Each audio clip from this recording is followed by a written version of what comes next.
Монгол аялал компани нь жил бүр аялагчдаа урамшуулах, монголчуудаа дэлхийн улс орноор аялах хүсэл эрмэлзлийн дэмжих зорилгоор аялагчдынхаа дунд урамшуулал суулаа судалгааг зохион байгуулдаг боломжтой. Өнгөрөх жил нийт аялагчдаас пүрүүс 20 автомашин яздан тодруулсан бол энэ жилээ пүрүүс 30 автомашин яздан тодруулан шагналыг нь өнөөдөр гартуулаа өглөө.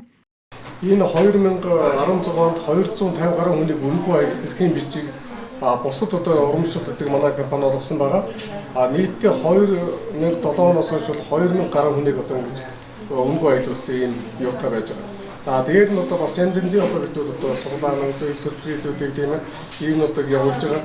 Энэ нь ямар учиртай вэ? Монголчууд маань ерөөсөө бас нэлээ одоо нүд тайлаас юм үзээсээ тийм ээ. Тэгээд зарим нэг нь одоо мөрөглийн аялалууд ажил үйлсэн бүтэж амьдралын дэжлээс хэсэг үүдээс энийг одоо ингэж явуулж байгаа.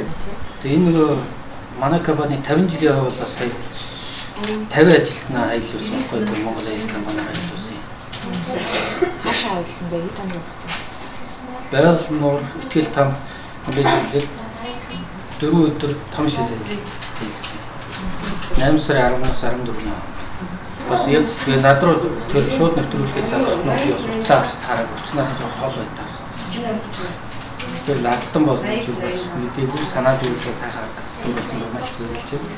Өнгөрөх жинд Монгол аялал компани нь Дубай, Хайнан, Манжуур, Итгэл, Тамба, Бээжин, Чежүү, Улаан зэрэг дэлхийн улс орнуудаар нийтдээ 38 иргэдийг аялуулжээ.